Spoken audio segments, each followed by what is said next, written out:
biar nanti bisa menjalankan ibadah puasanya bisa lancar nih ya. Termasuk juga kalau ngomongin masalah kesehatan yang satu ini juga harus diperhatiin juga nih, masalah kesehatan gigi sama mulut. Karena biasanya kalau lagi puasa ini orang-orang yang agak diperhatiinnya adalah yang jadi perhatian adalah kesehatan mulut nih ya. Tapi selain mulut, karena kan di mulut juga ada gigi tuh. Nah, ini bisa jadi seperti apa juga untuk kesehatan giginya juga. Dan di pagi jelang siang ini Mariska sudah kedatangan ada dari Rumah Sakit Gigi dan Mulut Maranatha. Kebetulan di siang hari ini yang bakalan ngobrol seru barengan sama Mariska, kasih informasi yang sangat penting nih. Ada Dr. Sally Leliana. Ya, betul ya dok ya? Tuh, Nah, selamat siang dokter. siang Mbak Mariska. Kabar baik nih dok? Baik, Kabar baik ya, kelihatan selalu baik. dari mukanya juga udah segar nih dokter Sally ya, udah weekend gitu, karena weekend ini ya jadi kelihatannya seger-seger gimana gitu kalau udah Iya, weekend. Weekend ya, Nah. weekend tapi harus siaran nih. Nggak apa-apa dok, kalau siaran seru ya. Ya, betul. Tapi di klinik gimana nih weekend nih?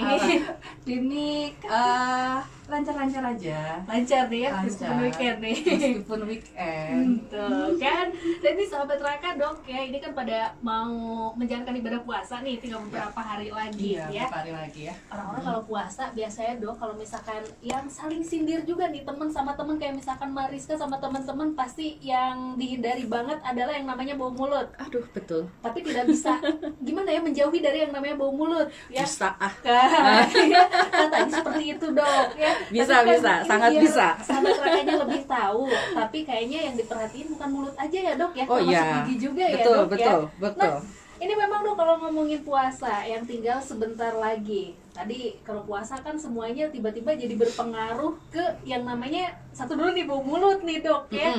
Padahal katanya udah gosok gigi, udah pakai apa mouthwash juga, pokoknya udah segala dipakai lah pengharum mulut itu, tapi Oke. tetap aja nih ya. Dan ini memang seperti apa sih dok ngaruhnya kalau misalkan kita lagi puasa ke kesehatan gigi atau juga mulut nih? Oke.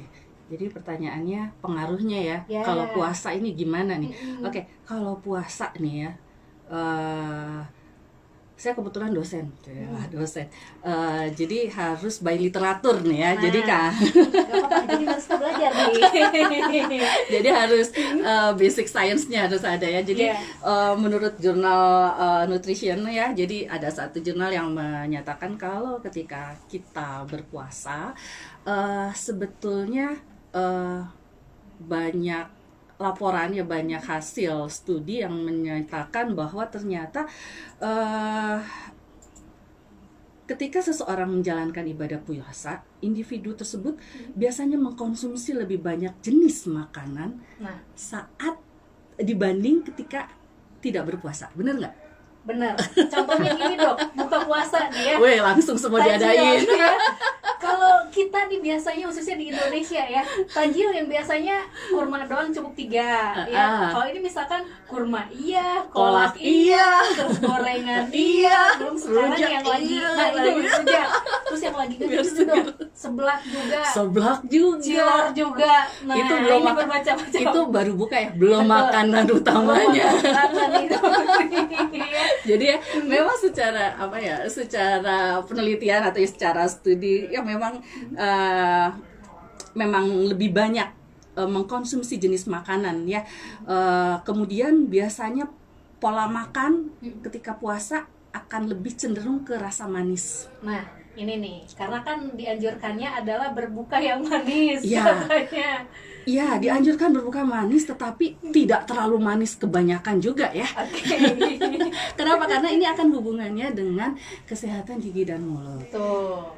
Ya, makanan yang manisnya bolehlah manis, tapi kalau misalnya udah over ya, kalau saya ini orang jadul nih ya, jadi kalau dulu tuh ada lagu dangdut yang sedang-sedang aja ya, Ya, nah ya. itu jadi kalau manisnya itu harus sedang-sedang Sedang aja. saja gitu, jangan ini ada Pak Eko ketawa nih.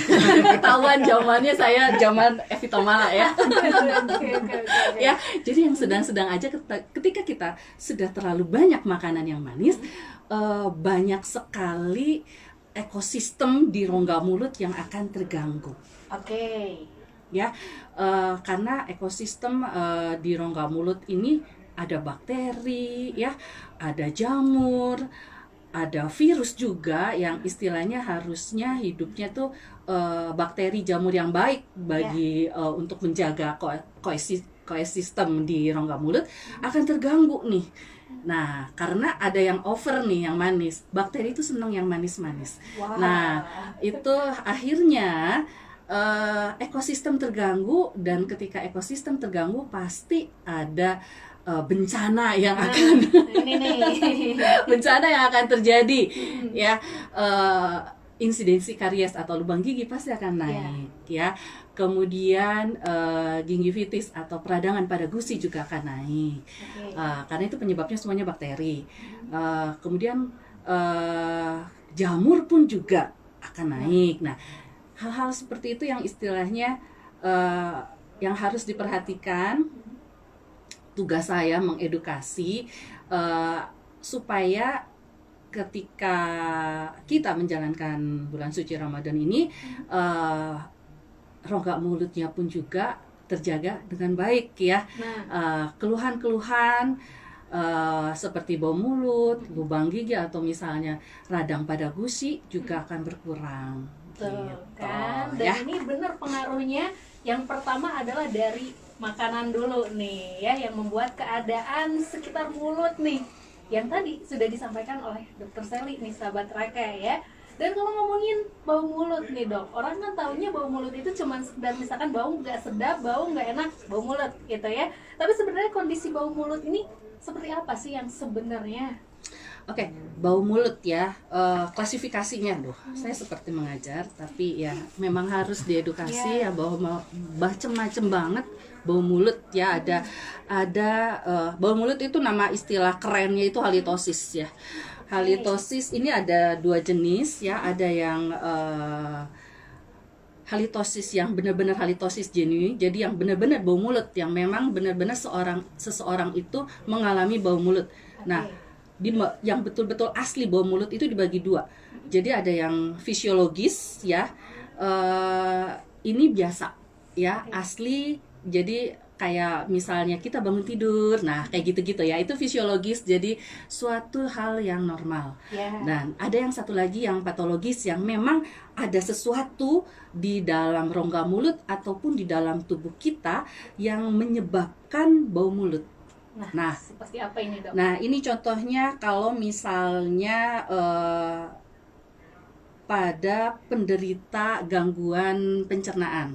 Nah, gangguan pencernaan. Jadi itu akan apa ya? Si gas dari gangguan pencernaan di dalam tubuh itu akan keluar. Nah, itu bau mulut.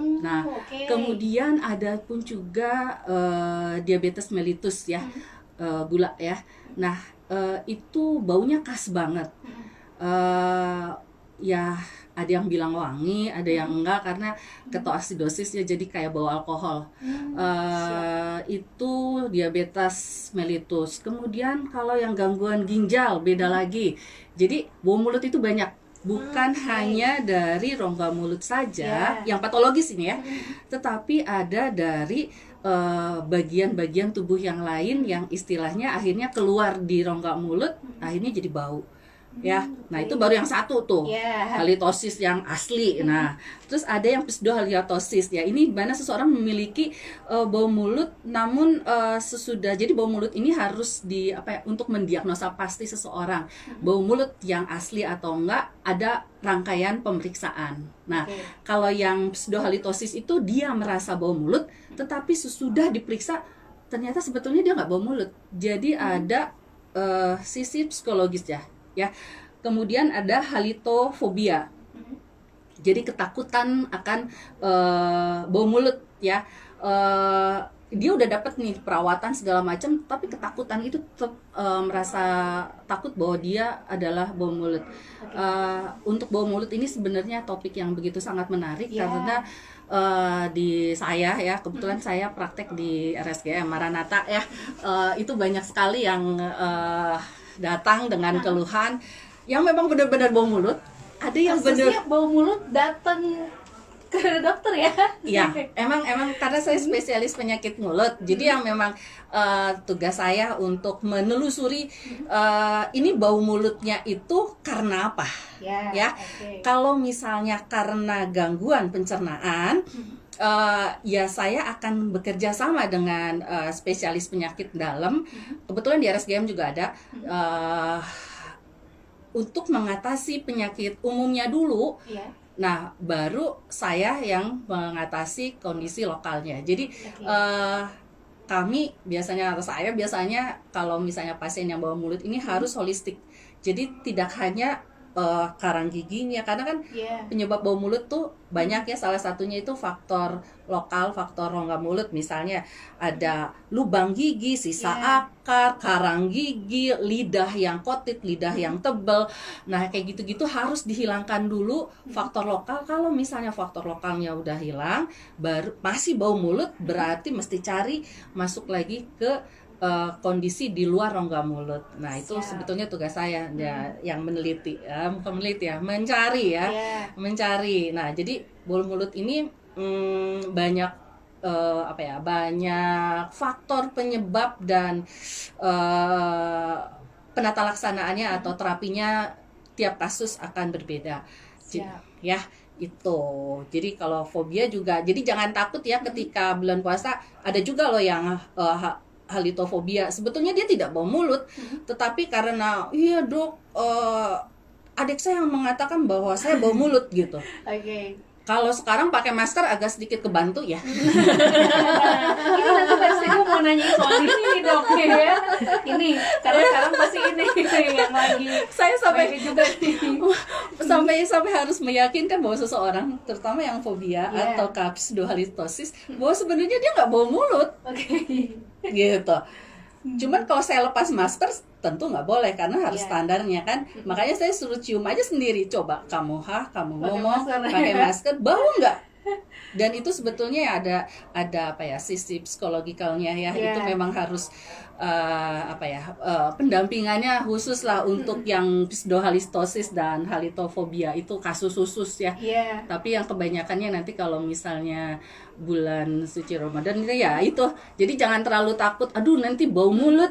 Kalau misalnya kita sudah menjaga kesehatan rongga mulut dengan baik, kita sudah prepare sebelum bulan puasa, kondisi rongga mulutnya bagus, saya yakin nggak ada tuh bau mulut. Siap ya. Tapi yang unik nih dok, tadi karena bau mulut itu bisa disebabkan dari penyakit lain ya. Salah satunya tadi yang mungkin banyak banget kasusnya di Sahabat Raka adalah masalah dari ada hubungannya sama lambung nih ya. Pencernaan, ya. Ini kayaknya banyak banget yang terjadi juga sama Sahabat Raka, yang ternyata ini ada hubungannya nyambung ke yang namanya bau mulut nih dok ya. Nah ini kalau ngomongin soal kasusnya dari pencernaan atau juga kasusnya dari lambung ini sebenarnya paling banyak gak sih dok? Ya, paling banyak. Jadi ada satu penyakit namanya GERD ya. Itu si asam lambungnya itu reflux, jadi balik lagi, jadi kembali ke rongga mulut. Itu mulut kondisinya akan asam. Karena asam lambung naik. Gejalanya itu biasanya kalau GERD itu tenggorokan itu akan panas, jadi kayak mau batuk tapi nggak batuk gitu. Asam lambung naik lah istilahnya. Nah itu rongga mulut akan asam. Ketika rongga mulut akan asam, si bakteri dan si jamur itu sangat berpesta lah istilahnya. Ya, jadi bau mulutnya itu double. Bau mulut dari asam lambung itu sendiri, sama bau mulut yang dari memang dari ekosistem di rongga mulut. Jadi gini, jadi kenapa sih bisa bau mulut dari lokal ya, dari rongga mulut? Jadi kan tadi saya udah bilang ada bakteri. Bakteri ini akan menghasilkan gas juga. Nah, gas itu yang istilahnya sulfur tuh. Itu yang akhirnya jadi bau juga. Jadi kalau misalnya ingin tidak bau mulut, ya ekosistem di rongga mulutnya juga harus bagus. Dalam arti jangan biarkan bakteri mendapat makanan yang berlebihan. Itulah intinya ya. Iya, seperti itu nih dok ya. Tapi dok, itu kan ngomongin dengan yang penyakit ada hubungannya sama bau mulut. Kalau yang ini soal makanan nih dok. Ini kan banyak banget terkenal orang-orang mungkin jadinya bau mulut ini karena aroma dari makanan tersebut. Ya itu betul. Contoh misalkan gini, makan jengkol. Aduh, enak. Kata orang kalau misalkan habis makan jengkol ini jadi gak enak gitu, jadi bau mulut ya, atau makanan lain nih dok ya. Ini apakah benar ataukah gimana, atau memang itu cuman bawaan aja dari makanannya nih atau gimana? Memang benar. Jadi ada beberapa makanan yang memang bikin bau. Jangan jauh-jauh jengkol lah ya. Pete padahal enak loh itu ya. Sebut. Aduh, kata semur. Tapi kalau penyajian yang ininya baik itu nggak akan bau jengkol itu nggak akan. Tuh, ada triknya itu. Itu jengkol. Bisa dibagi. Wah itu nanti segmen masak ya, bukan kesehatan. Oke, ini jangan jauh-jauh bawang. Bawang juga bau kan, jadi bikin bau. Betul dok. Ya kan? Jadi apakah kalau pertanyaan apakah dari makanan bisa menimbulkan bau mulut? Jelas bisa. Iya. Tapi ini kalau ngomongin persentase dengan bakteri itu, apakah dari aroma makanan itu nantinya bercampurkah dengan bakteri atau gimana nih? Nambah-nambah. Waduh. Nah ini. Baunya beda. Baunya bakteri itu kan beda. Gini deh. Yang fisiologis dulu deh ya. Kalau misalnya bangun tidur ngerasa bau kan, itu akan merasa segar kalau misalnya cukup kita kumur aja kita langsung hilang. Siap. Nah, kenapa? Karena ketika kita tidur si aliran air liur itu berkurang. Ya, aliran air liur, padahal si saliva atau air liur ini adalah self cleansing rongga mulut yang akan membantu menstabilkan ekosistem. Jadi si bakterinya nggak macam-macam lah istilahnya. Nah, ketika si produksi air liur saat tidur turun, ya sisa makanan lah, apalagi nggak gosok gigi semalam ya, sisa makanan, bakteri itu kan udah produk tuh berapa jam, udah produksi si gas itu setelah berapa jam saat kita tidur. Jadi ketika bangun tidur jelas biasanya kan mulut akan terasa lebih asam dan akan sedikit bau. Nah itu pun juga yang akan terjadi kalau kita makan dan misalnya si bakterinya nggak, istilahnya masih nakal gitu ya, hasilnya seperti itu. Baunya seperti itu. Beda sama bau jengkol kan, atau bau bawang kan. Ya, ataukah mungkin kalau pada penderita diabetes ketika kadar gula darahnya naik, baunya beda. Begitupun juga gangguan ginjal, baunya juga beda gitu. Siap ya. Dan ini kalau ngomongin lagi puasa nih dok ya, kayaknya nanti lanjut lagi sebentar lagi. Karena nih, biasanya kalau lagi puasa, ini ada beberapa sahabat Raka yang suka ngalamin tiba-tiba sariawan.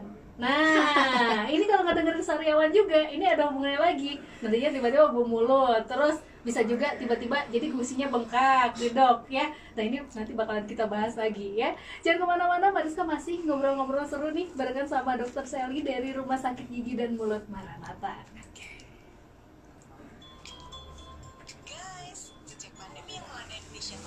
Sama ini dok, aku tuh mau nanya, misalkan puasanya nggak puasa nih, kadang suka juga kayak gini dok, aku nggak makan apa-apa karena nggak ada yang masuk gitu ya, yang nggak dimakan terus bau mulut. Ya itu aliran air liurnya turun. Nah itu fisiologis.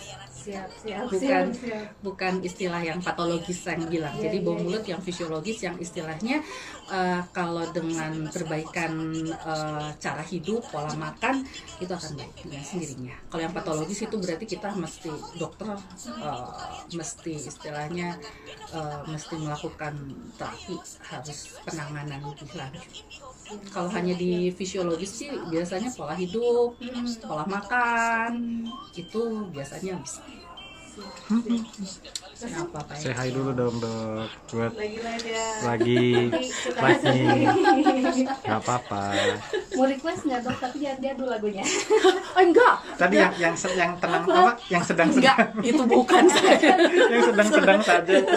Yang sedang-sedang saja itu. Lagu pop Indonesia. Pop Indonesia. Anak saya lagi seneng. Waduh, anak saya lagi seneng. Aduh, anak ya. Begitu dengan judulnya. Oke. Langsung beda ya. Ini zamannya jadul banget. Nih dok, dapat banyak nih dok. Ada Dokter Teguh. Halo dok. Hai Teguh. Halo, ada dokter Teguh, ada dokter Israel Kopinya dong. dikirim ya, Tuh, Gus. ditunggu kopinya. Oke. Apa ya? Apa? Apa ya? Sekarang. Sekarang. Oh, Yang anakku sayang lagu Apa deh? Ardito yang First Love. Waduh. Berat ya. Harus yang Apa ya? Indonesia. Oh, Indonesia ya kalau Naka ya. Lagi Iya. Agak barat itu. Oh iya.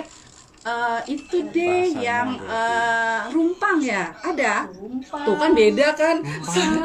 Apa itu tuh, Dok? Aku ada juga beda banget ya kayaknya. Saya harus Oh, Nadine Amiga. Nadine Oh. dong. Bener kan? Ada. Ya kan? Ada Tuh, kata. beda Baru ya. artisnya baru kedengaran. Jadi sebenarnya usia saya berapa? Nyanyinya ini banget ya, bukan?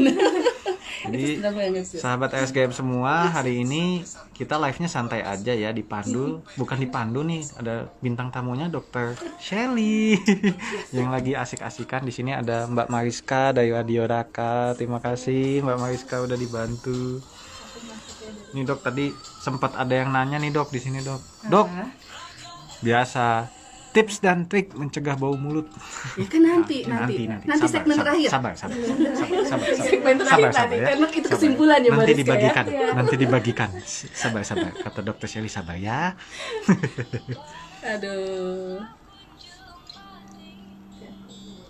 Tuh kan lagunya. Ada tuh. Ada. Ada tuh. Enak kalau lagunya. Lagu menenangkan di Sabtu untuk siaran. Rumpang biar kalian inget semua sama ibu. Kalau aku sih Dok, masalahnya adalah karies. Nah itu Jadi aku udah jadi kalau karies itu nanti kan salah satunya itu mencegah itu nggak ada harus nggak ada karies supaya nggak bau mulut. Jadi si karies ini bisa menyebabkan bau mulut karena Iya, banyak coba banget itu bakteri ya. di situ. Makanya. Iya. Apalagi kalau nggak ditambah, karena kan aku si tambah itu udah habis waktu itu. Copot sendiri, terus ketambat lagi, copot lagi, udah nggak aku tambah, terus si giginya sekarang kayak Habis. jadi habis. Nah itu habis tuh istilahnya kalau Iya. kita itu radix ya si sakar itu lebih baik diambil. Kenapa? Karena ya itu bakterinya banyak banget dan bukan hanya ke bau mulut sih yang ditakutkan ya. Parahnya takutnya karena kan sering sakit kepala tuh. Itu. Nah, waktu itu sempet ke temen kan lagi kelas di RSGM Pujadi. Terus dia cuma nyaranin dia ronsen dulu aja deh, terus aku yang nggak keburu COVID juga COVID. kemarin, Nah. jadi nggak lagi ke dokter gigi gitu. Itu kalau misalnya ditelusurinnya si bakterinya itu kalau kamu masih muda lah, kalau saya udah tua. Katanya 20. Anak saya takutnya itu 20-25 tahun ke depan karena si bakteri itu kan ada pembuluh darah ya. Iya, Nah, pembuluh darah itu si bakteri bisa masuk ikut pembuluh darah, si bakterinya bisa jalan-jalan, yang ditakutkan adalah ke jantung. Jadi si bakteri gigi itu orang-orang yang sakit jantung diteliti itu ternyata di dalam jantungnya ada bakteri yang harusnya adanya hanya di rongga mulut. Yang ditakutnya adalah endokarditis ya istilah kita. Jadi infeksi di jantung. Itu memang nggak sebentar. Itu terjadinya itu kalau misalnya udah berapa tahun gitu. Itu yang paling ngeri. Jadi gimana Dok kalau aku si giginya udah mau habis gitu? Diambil, Diambil sisa-sisanya itu. bukan sisa-sisanya, seakar-akarnya. Seakar-akar yang bekas. Bawahnya. Ya gitu. Adalah teknik. Iya. Pak Eko bisa. Oh, bukan ya. Kalau di sana berapa Dok? Hah? Kok bisa? Aduh, aku mah nggak tahu harga. Iya, Pak Eko Kalau berapa di sana? harganya Pak Eko. Kalau Tapi kan harus berapa kali konsultasi dulu Dok? Enggak, kalau kayak gitu mah mendingan Kalau- ronsen. Kita ronsen sih. ronsen. Lengkap kok RSGM ronsennya. kalau Si dulu bisi- Mbak Mariska udah sempat ronsen belum? Dulu. Oh, Nah, ya Baru bisa. corona udah. Kalau nggak ada keluhan, nggak ada sakit, nggak ada apa ya, ronsen kalau memangnya nggak ada di bawahnya, nggak ada abses, nggak ada ya amit-amit ya Iya. kista atau apalah penyakit yang aneh-aneh di bawah, langsung cabut juga bisa Iya. ya. Yang Sekali seremnya sih kunjungan. itu tadi. Tapi kan nanti nggak akan tumbuh lagi kan? Nggak akan, Terus gimana? ya nggak apa-apa, bikin gigi palsu. Diganti Kalau enggak pakai ya gigi dipas palsu. giginya yang mana sih belakang? Belakang Paling belakang gigi geraham. yang ini masih ada bolongnya, kalau ini giginya udah habis. Gigi geraham. Iya, Bawah dua-duanya. dua-duanya bawah. Ya udah ambil bikin gigi palsu. Karena aku pikir kan udah umur segini nggak akan tumbuh lagi. Iya, emang. Gitu kalau aku gimana ya kata aku, cuma nggak enak aja, maksudnya di depan nggak kenapa-kenapa, tapi kalau Belakang. nyelangap gitu kan nggak enak gitu lihat Iya. pemandangan Iya, giginya. nanti bikin gigi palsu aja. Bisa kok. Boleh, nanti konsultasi dulu aja deh. Sok, mangga. Ke Pak Eko. Bisa. Oh enggak ya? Konsultasi pendaftaran. Ya, itu. Harga bisa Ya, ke saya. bisa, bisa. Kalau yang cabutnya ke dokter Shelly aja. Nanti saya salah cabut. Ayo kita lanjut. Oke, Sariawan. Sariawan ya. Aduh, topik saya nih. Sariawan. Hai, Sariawan nih. Silakan ujian. Selamat datang, lanjut lagi. Mariska ngobrol-ngobrol lagi nih barengan sama Dokter Shelly dari Rumah Sakit Gigi dan Mulut Maranatha nih, Dok ya. Dok, tadi kan sempat ngomong nih Mariska di sebelum kita close dulu barusan ya seputar sariawan nih ya. Nah, ini kan kalau ngomongin sariawan, ini adalah salah satu masalah juga di mulut nih, Dok ya. Dan ini sebenarnya sariawan terjadinya dulu nih, Dok, seperti apa? Kalau misalkan ini sahabat Raka mungkin kekurangan vitamin C kali ya yang seringnya dan paling tahu banget nomor satu yang diketahui sama sahabat Raka nih. Oke, sariawan ya. Sariawan itu topiknya sama ya. Maksudnya topik besar sama seperti halitosis ya atau bau mulut. Ini bisa berapa segmen ya? Aduh, kunjungan berikutnya nih kalau pengen lebih. Tapi oke, kita hubungkan aja ya si sariawan. Karena sariawan itu banyak banget. Contohnya bisa ke arah hormonal, bisa ke arah gangguan pencernaan, bisa ke arah cancer, bisa ke arah pre-cancer, bisa banyak banget ya. Termasuk juga stres ya, termasuk juga ada atopi atau misalnya turunan. Banyak banget sih sebenarnya sariawan. Tapi saya coba sekarang kalau misalnya bahas sariawan yang dihubungkan dengan ini ya, situasi menjelang ini ya puasa ya. Oke. Jadi si sariawan itu atau istilah kerennya stomatitis ya. Stomatitis berarti ada radang di kulit atau di mukosa rongga mulut. Nah, itu tuh itis berarti ada infeksi. Nah, ketika infeksi itu balik lagi ya, ada bakteri lagi nih yang bisa menyebabkan bakteri yang istilahnya mengikis gitu. Bayangkan tembok nih ya. Nah, ada tembok terus ada bakteri yang macul, nah kayak gitulah. Ya, akhirnya erosif atau misalnya terkikis ya, lama-kelamaan. Biasanya sih sebelum menjadi sariawan atau menjadi ulcer itu biasanya merah-merah dulu dan akan terasa panas dulu sebetulnya, sehingga banyak yang bilang panas dalam nih. Emang salah satu ciri atau tanda dari infeksi adalah terasa panas. Nah, sebetulnya kalau misalnya masih terasa panas, ketika kita rehidrasi, kita banyak minum, kita banyak kumur antiseptik segala macam, gimana caranya supaya si panas itu, si infeksi itu tidak semakin dalam hingga menjadi ulcer atau sehingga menjadi si sariawan yang warnanya putih. Karena kalau sudah si sariawan yang berwarna putih dan kekuningan itu, proses penyembuhannya itu sekitar kalau tubuh kita sehat ya, dengan tanpa obat itu bisa sampai 7 sampai 10 hari. Jadinya nggak enak makan nih, Dok. Iya. Nah, nggak enak makan nih. Nggak enak makan, intake makanan akan turun, nutrisi turun, sariawannya kagak sembuh-sembuh. Nah, ini lingkaran setan gitu saya bilang. Dan termasuk dari sariawan katanya ngaruh juga nih. Jadi bau mulut juga nih, Dok. Iya, betul. Jadi ya balik lagi ya. Jadi si sariawan, nah itu yang putih-putih itu apa sih? Nah, yang putih-putih itu adalah jaringan nekrotik istilahnya. Itu jaringan nekrotik itu jaringan yang udah mati. Itu adalah tentara-tentara tubuh kita yang sudah mati. Dan jaringan nekrotik itu bau. Jadi makanya apakah sariawan bisa menyebabkan bau mulut? Ya. Nah, ini udah pasti ya. Jadi ya nantilah segmen terakhir ya kita gimana sih cara mencegah itu semua gitu. Sesudah mulut sariawan bisa, lubang gigi juga bisa jadi bau mulut gitu. Dok, ya.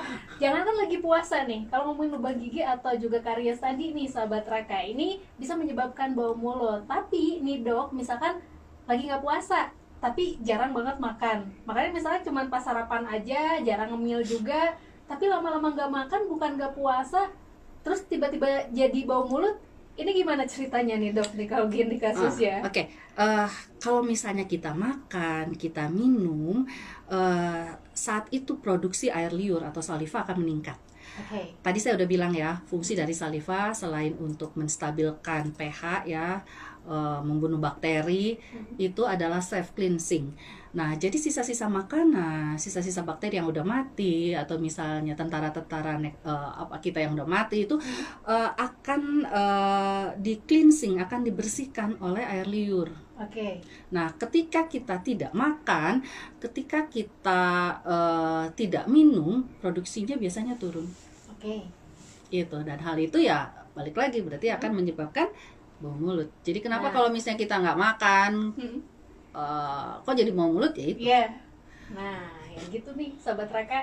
Jadi untuk sahabat Raka mungkin yang kemarin-kemarin tanda tanya, apalagi sekarang mau menjelang puasa, nggak puasa aja kalau misalkan nggak makan kadang suka bau mulut. Betul. Nah, sudah terjawab nih setidaknya sama Dokter Sally ya. Mm-mm. Kita coba dulu nih dok ke pertanyaan sahabat Raka. Tadi ada yang nanya nih dok, ada Neni. Katanya gimana kalau misalkan pengen wangi, katanya terus pakai mouthwash yang tadi Mariska bilang, tapi tetap aja nggak ngaruh. Kenapa sih bisa kayak gitu katanya? Pengen wangi ya, ya itu berarti ada sesuatu di rongga mulutnya yang bisa yang menyebabkan baunya tetap tinggal di situ. Meskipun sudah pakai yang tadi Meskipun ya. sudah pakai mouthwash. Mouthwash yang antiseptik yang dibilang bakterinya bisa jadi mati, bahkan kebanyakan mouthwash juga biasanya akan membunuh bakteri-bakteri baik yang sebetulnya akan berperang dengan bakteri-bakteri yang jahat. Jadi semua bakterinya pun kelibas ya. Kelibas, akhirnya yang muncul biasanya adalah jamur. Oke. Ya. Jadi memang si ekosistem rongga mulut itu harus stabil. Bakteri nggak boleh terlalu banyak, jamur juga nggak boleh terlalu banyak. Si virus juga nggak boleh terlalu banyak. Jadi harus dalam kondisi seimbang. Jadi ketika bakterinya turun terlalu banyak nih ya, wah karena antiseptik nih takut banget nih sama bakteri, kumur aja terus. Nah bakterinya mati nih, termasuk bakteri-bakteri yang baik. Nah yang muncul yang menjadi raja adalah jamur dan si virus. Tuh kan, jadi belum tentu efektif juga nih ya dok ya. Jadi gunakan obat kumur istilahnya yang seefektif ya, seperlunya. Kalau misalnya kira-kira nggak butuh ya jangan. Saya bahkan biasanya ke pasien bilang stop aja obat kumur, sok gerak, bau mulutnya hilang dan benar. Nah, apalagi tadi yang kasusnya mungkin sahabat Raka yang nggak pedean, dia ngerasa misalkan bau mulut padahal enggak, yang tadi itu. terus kumur aja terus gitu. Ya betul. Ya itu makanya kita harus memastikan dulu nih sobat Raka, apakah bau mulut yang dialami itu adalah yang fisiologis kah atau yang patologis kah, ataukah memang hanya pseudohalitosis ataukah memang fobia gitu. Ya ketika tahu misalnya posisinya di mana, nah itu baru. Nah ini ya, jadi harus tahu dulu yang tadi, apalagi kalau misalkan fobia nih terus-terusan ya, nggak usah, jangan berlebihan kayak gitu. Justru kalau misalnya tadi dokter Sally sempat bilang diberhentiin, malah nantinya bisa jadi bau mulutnya hilang ya dok ya. Ya ada beberapa kasus seperti itu. Paling kita akan kalau saya sih kalau kayak gitu stop obat kumur. Gimana caranya produksi air liurnya meningkat. Nah, karena itu self cleansing yang memang diberikan sama yang di atas untuk menjaga keharmonisan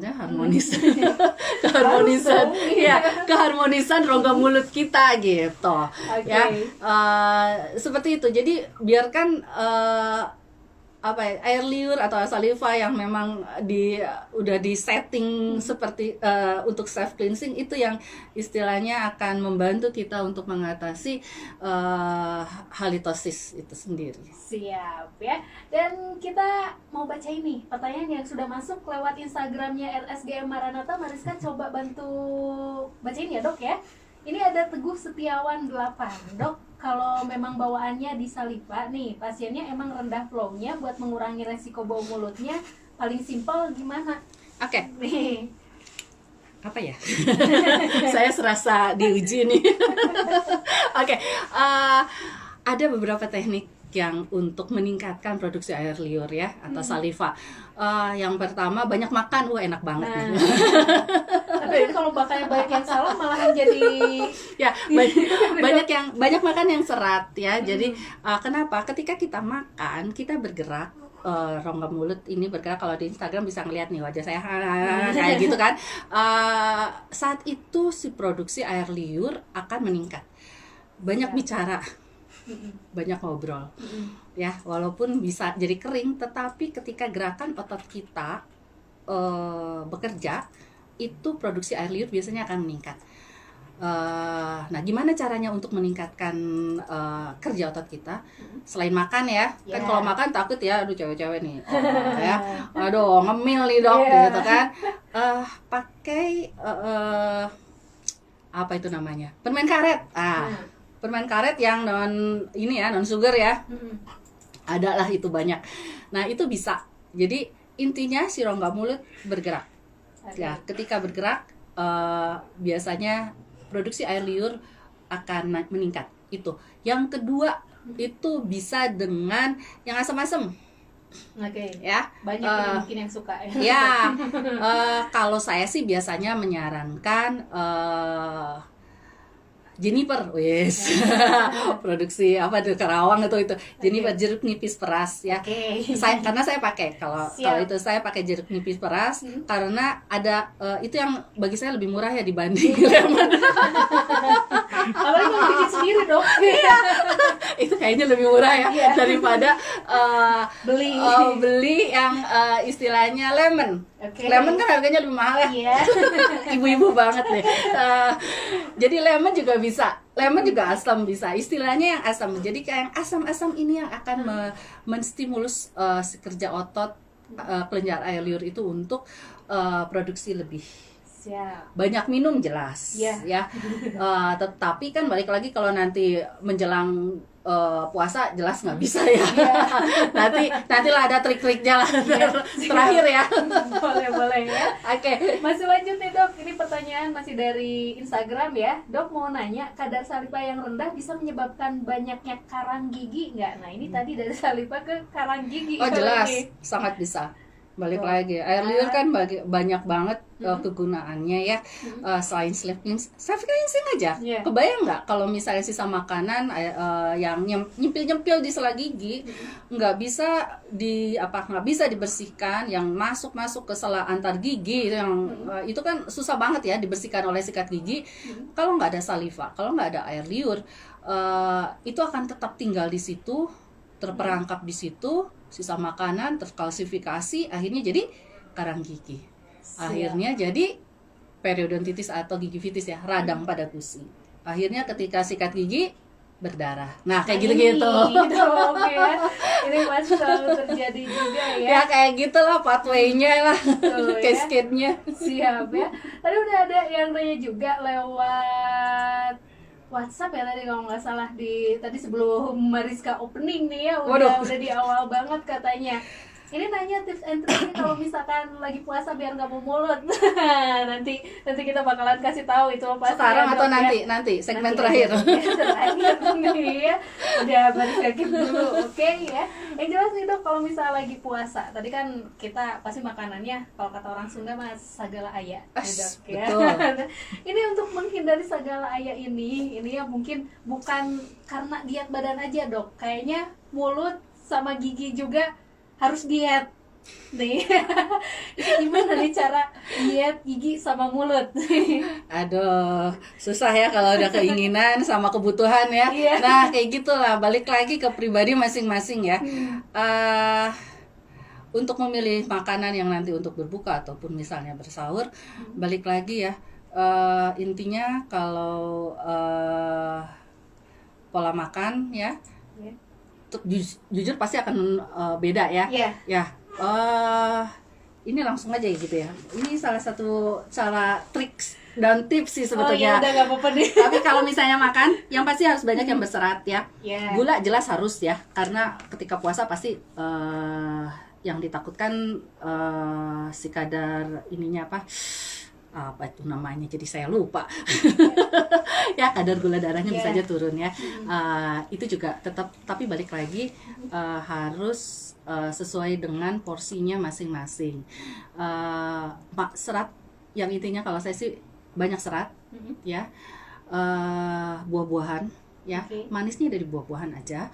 Kemudian hindari yang terlalu manis ya. Terlalu asam pun juga sebetulnya nggak baik karena akan mengikis si gigi. Paling itu minuman soda yang kayak gitu-gitu hindari. Kenapa? Karena makanan-makanan yang istilahnya bisa menyebabkan lambung rusak juga harus dihindari. Termasuk makanan pedas deh. Nah itu, saya nggak menyebutin ya, biar sadar sendiri gitu. Ini mah pasti nggak bisa dijauhin sama sahabat Raka ya. Makanya saya hanya bilangnya gitu, yang menyebabkan lambung terluka gitu. Udah tau lah, apa lah ya. Pas buka pasti ini yang dicari. Betul, Ya, kayaknya nggak afdol gitu kalau lidah tidak terasa. Iya, harus ada yang anget dikit gitu. Ya, gitu. Katanya.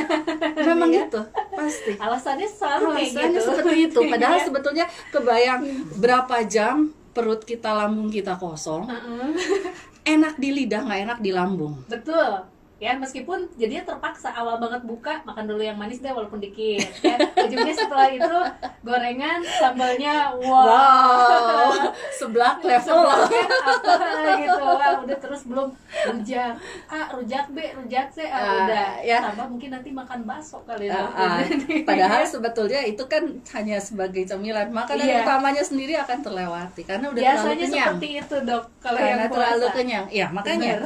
Karena terlalu kenyang dengan menu berbuka yang langsung, akhirnya yang istilahnya makanan inti yang harusnya dikonsumsi untuk kesehatan, yang itu yang akan terlewat ya. Nah, itu ya yang selalu terlupakan ya. Tapi ini, Dok, ngomong-ngomong lagi soal bau mulut nih ya. Ini kalau misalkan bau mulut yang berbahaya ini emang seperti apa sih, Dok? Jadi biar waspada, mungkin ini tanda-tandanya udah ada yang terjadi sama sahabat Raka. Jadi mungkin biar sadar, biar aware gitu, Dok. Ini tanda-tanda bau mulut yang berbahaya kayak gimana aja nih? Oke, bau mulut yang berbahaya itu bau mulut yang disebabkan karena kondisi sistemik ya. Maksudnya sistemik itu kondisi tubuh secara umum. Jadi bukan hanya gigi dan mulut. Kalau misalnya penyebabnya di lokal di rongga mulut ya, itu bisa kita atasi ya. Maksudnya cepat kita atasi. Tetapi kalau misalnya yang sudah ke arah sistemik, ke arah kesehatan jaringan yang lain, ini yang istilahnya akan ini ya, akan jelek ya kalau kata saya ya. Balik lagi kami penyakit mulut itu selalu bilang, bukan hanya penyakit mulut ya, hampir semua dokter gigi harus tahu bahwa mulut itu adalah cermin kesehatan tubuh secara umum. Banyak sekali deteksi dini penyakit-penyakit di luar rongga mulut yang dapat terdeteksi di rongga mulut. Contohnya adalah bau mulut. Kalau misalnya ada pasien ke saya, bau mulutnya beda, itu biasanya saya bisa prediksi ini ada gangguan pencernaan kah, ataukah diabetes kah, ataukah gangguan ginjal, karena baunya khas. Ya, ya itu ya. Jadi bau mulut balik lagi ke klasifikasi. Jadi harus betul-betul tahu ini bau mulutnya karena apa. Satu lagi yang itu ya, yang selain kondisi sistemik adalah kondisi psikologis. Kenapa? Karena beberapa pasien yang benar-benar stres, benar-benar drop karena dia merasa dia bau mulut. Jadi dia pasangannya bilang dia bau mulut. Mungkin ketika menyebutkan bau mulut itu mungkin itu adalah bau mulut fisiologis ya, namanya juga bangun tidur ya sama pasangan ya, pasangan sah ya, pasangan resmi ya. Bau mulut gitu, dan itu betul-betul makanya itu ya, kuasa perkataan tuh betul-benar ya harus benar-benar ya, bukan hanya pasangan tetapi teman. Ada yang datang ke saya bilang temennya bilang saya bau mulut. Nah kayak gitu-gitu. Terus ada yang bilang kenapa yakin bau mulut? Iya, kalau saya tiap kali bicara dia berusaha jauh, berusaha menutupi mulutnya, nah, kayak gitu-gitu. Mungkin di kalang ada yang memang benar-benar bau mulut, tetapi ada yang mungkin hanya joki. Oh ya betul Ya. betul. Tetapi untuk beberapa pribadi itu benar-benar mengklik rasa ketidakpercayaan dirinya, dan itu membuat dia stres, membuat dia depresi, membuat dia nangis. Nah, tuh kan. Jadi hati-hati ya. Kalau misalnya canda-canda sih ya oke lah ya. Iya. Harus tahu gitu kapan canda, kapan enggak. Karena ada beberapa pribadi ya itu bau mulut ini sangat krusial banget untuk kepercayaan diri. Bener nggak? Iya, benar ya. Bahkan Dok katanya kalau misalnya lagi nervous ada yang tiba-tiba jadi bau mulut. Ya. Bisa. Ya, karena dari stressing. Tuh kan. Ya, jadi ya saya bilang itu lingkaran setan gitu. Makanya saya bilang itu kalau saya dapat kasus yang kayak gitu itu benar-benar diskusinya harus betul-betul, karena mengencourage kepercayaan diri seseorang itu susah dibanding saya hanya istilahnya ya dalam tanda kutip membereskan kondisi lokal atau enggak kondisi sistemiknya. Siap Ya. Jadi hati-hati. Ini seru Apalagi banget, nanti Dok. bulan puasa Iya, loh ya. ngomongin ini. Apalagi nanti bulan puasa di mana bau mulut tuh kan, bau mulut misalnya ngobrol, Iya. kalau misalnya kayak gitu, inget ya, bau mulut itu banyak macamnya. Iya. Itu fisiologis loh, ketika bulan puasa rongga mulut kering, itu fisiologis. Kamu tinggal gosok gigi, makan, bau mulutnya pasti akan hilang gitu. Iya. Ya, jadi hal-hal itu biasanya kan kalau misalnya bukber kayak gitu-gitu ya, saya takut ya itulah ya, bahayanya si halitosis itu ya itu ke psikologikal, itu betul-betul, bahkan ada pasien saya yang bilang dia sampai bikin perhimpunan yang pengidap halitosis, padahal saya tahu dia nggak halitosis. Jadi ada loh perawat sampai kenapa ketawa-ketawa? Bau mulut ya saya. Waduh ya. Perawat itu sampai nggak ada yang mau nemenin saya. Saking, ya itu efek depresinya seseorang. Padahal jauh loh kondisi, apalagi masa kayak gini kan. Iya. Ya, kok suster ketawa-ketawa, ngetawain saya yang bau mulut ya. Aduh. Ya, Ini jadi ada itu juga lah ya ya. seperti ini ya, Ya. Dok ya. Saya datang ke sini, ada yang naik motor, asalnya nggak pakai helm, langsung pakai helm karena saya rasa karena saya bau mulut. Aduh, itu betul-betul deh. Itu kalau lihat testimoni para perawat itu, kalau pasien-pasien halitosis saya yang pseudo halitosis sama yang fobia, aduh, kayaknya harus ada spesialis jiwa di RSGM karena Oke ya. seru ya. Kita bahas satu gitu ya, bau mulut, tapi ini kayaknya banyak banget ya. Belum masalah di mulut dan gigi ini, padahal lebih banyak lagi. Ya, nanti Dok, ya. undang lagi Pak Eko. Nanti kita sama yang lainnya lagi. Tema yang lainnya masih banyak kok di RSGM, Betul, banyak ya. banget dokter spesialisnya, bukan hanya saya ya. Selamat jangan kemana-mana, nanti kita balik lagi nih di 98,8 Raka FM Bandung, Inspirasiku. Akhirnya segmen terakhir, saudara-saudara. Yang terakhir paling langsung aja, Dok. Langsung ya. Penanganan perawatannya, Mengatasi. stepnya apa ya aja, terus nanti di RSGM ini fasilitasnya apa aja. Jadwal praktek jangan lupa Nah, dong. itu. Jadwal praktek nih, lagi yang sahabat RSGM pada nonton nungguin nih jadwal praktek. Jadwal praktek. Ternyata bisa Telemedicine diskusi. aja deh, Joy. Boleh bisa telemedicine. Aduh, telemedicine Boleh. aja lah. Boleh. Udah bisa kan sekarang kayak misalkan Bisa. Sekarang gigi bisa. Iya. Udah kok, saya udah sering, udah banyak yang dibersihin. Bisa. Udah bisa. Cuman untuk beberapa kasus kalau misalnya terlalu ini resiko tinggi dia infected, biasanya telemedicine. Kemudian pasien-pasien yang jauh, ya Pak Eko ya, pasien-pasien saya ada yang dari Kalimantan, ada yang dari Kerawang, Subang, Sumedang, kayak gitu-gitu kan kasihan ya. RSGM ya, telemedicine aja. Siap yuk, Dok, kita Semangat. Yeay. Selamat Raka nih. Ini terakhir ya, karena udah masuk jam 12 juga nggak terasa nih ya. Dokter Sally ini boleh kasih tahu nih untuk sahabat Raka mungkin yang tadi di permasalahannya di bau mulut ya.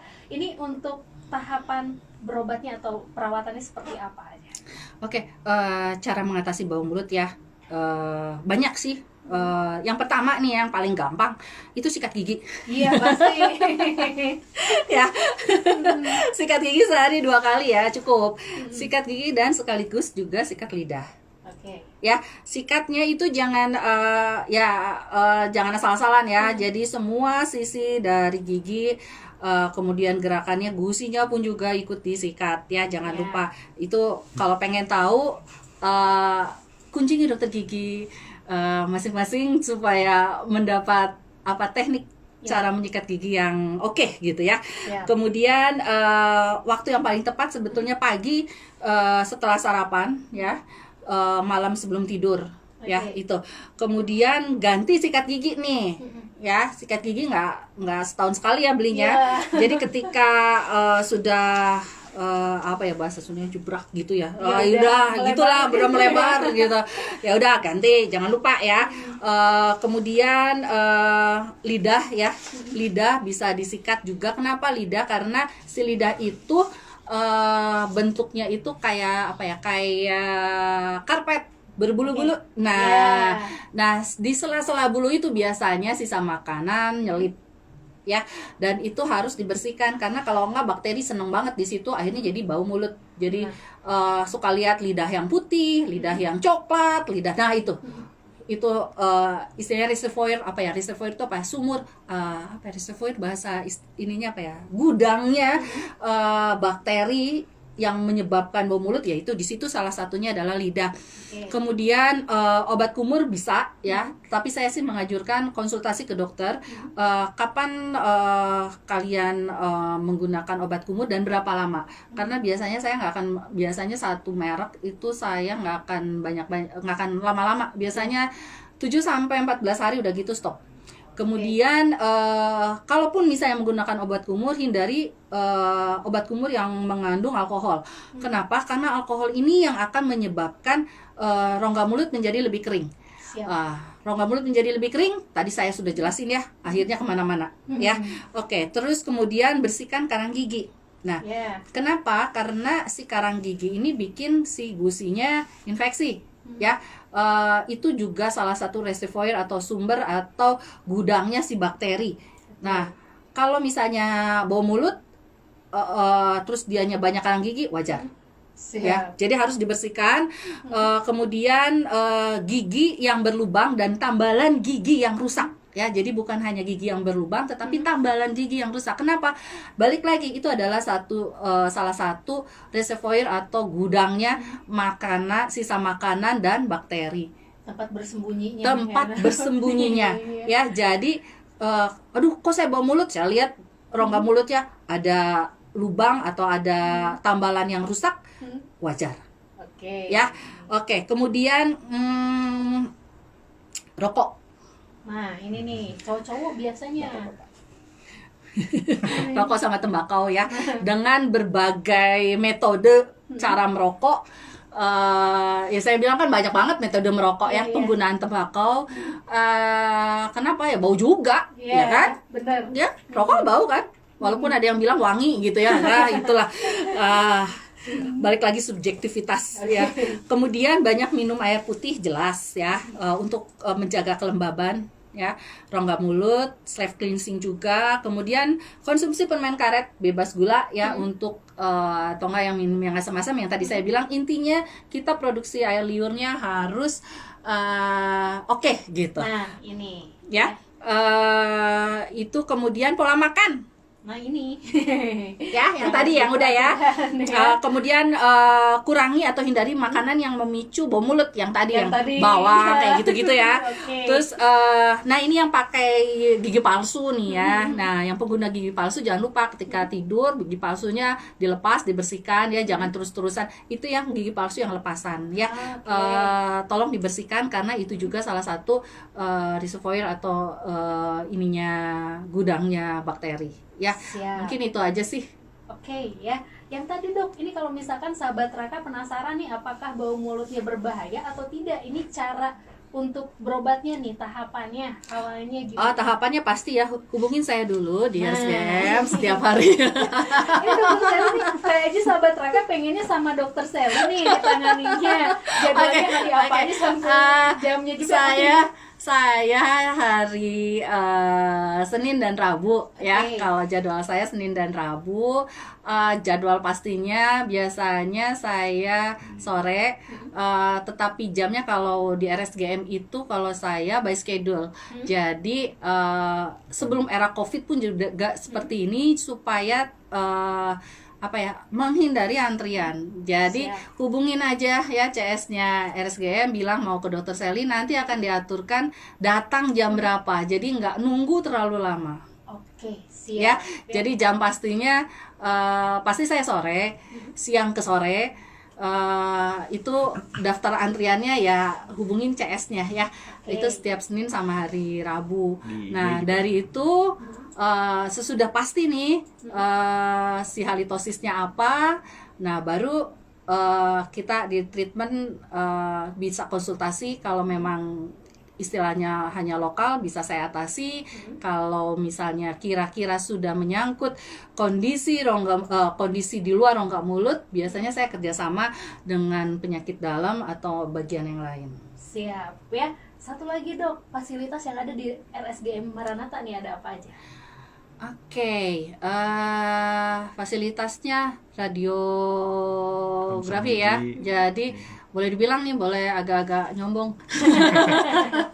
Ya, sangat-sangat ini ya, ada CBCT. Jadi 3 dimensi. Jadi kita tahu sebetulnya kondisi kepala, kondisi rongga mulut, kondisi akar gigi, kondisi impaksi ya. Impaksi itu gigi yang tertanam, Ya. itu bisa dideteksi 3 dimensi. Nah, spesialisnya juga ada tuh, 2 Siap. orang, wis. Ya. Tapi di Ya. sana dok selain Radio? untuk gigi juga Ya. ada yang lain juga ya? Ada spesialis anak, ada penyakit dalam, ada ya. Gigi itu kita ada semua bagian. Jadi kedokteran gigi ini ada 8 bagian ya. Konservasi, orto yang mau pasang kawat, konservasi itu yang mau tambal-tambal, mau gigi palsu ada, gigi anak-anak ada, penyakit mulut ada saya ya. Iya. Siap.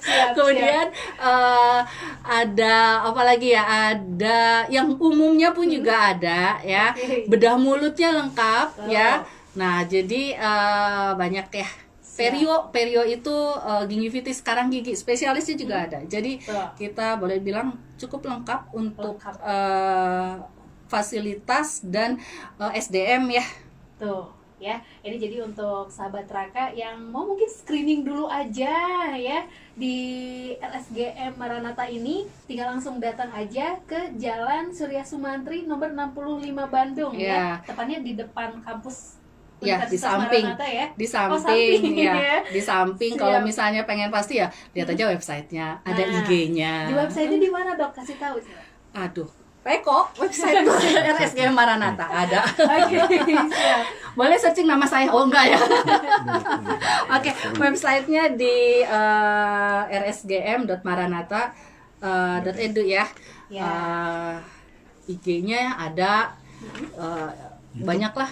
Siap Ya. ya. IG-nya jangan lupa ya di follow di @rsgm Maranatha. Tuh ya. Jadi semua informasinya ada di sana. Untuk sahabat Raka yang mau tanya-tanya dulu, ada kontak person juga di situ. Mungkin mau langsung reservasi, mau screening yang tadi, atau mungkin mau konsultasi dulu sama Ya, dokter Sally ya. kalau saya sebenarnya konsultasi ada telemedicine, jadi nggak usah datang, Offline. hanya online. Online, oh, Ya, kalau online itu bisa kapan aja ya. Nggak ada jadwalnya karena dari online itu biasanya karena era COVID kadang-kadang ada yang pasien takut ya. Ya. Padahal RSGM udah standar COVID, tapi ada sedikit ketakutan, ada beberapa pasien yang memang takut atau enggak jaraknya yang memang jauh. Ya. Biasanya kita telemedicine dulu. Saya biasanya kalau udah telemedicine, saya akan menilai apakah memang saya perlu melihat secara langsung ataukah hanya edukasi ataukah obat bisa dikirim. Nah, dari gitu kita ada telemedicine-nya, bisa hubungin CS-nya ya. Di nomor berapa Pak Eko? Silakan. Di nomor 2005934 tuh ya. Jadi lagi sekali lagi dok. oke, 022 2005934. Nah, ya hubungin aja CS-nya, nanti bisa telemedicine dengan saya untuk istilahnya apa sih keluhannya. Kalau memang dirasa misalnya kayak sariawan, ataukah mungkin ternyata ada infeksi virus, ataukah lidahnya bermasalah, atau enggak ada tambalan, ataukah ada yang harus dicabut. Nah itu telemedicine dulu boleh. Nanti saya pandu apakah memang perlu ke rumah sakit untuk treatmentnya ataukah enggak. Siap ya. Jadi seperti itu sahabat Raka, langsung aja nih ya untuk telemedicine dulu.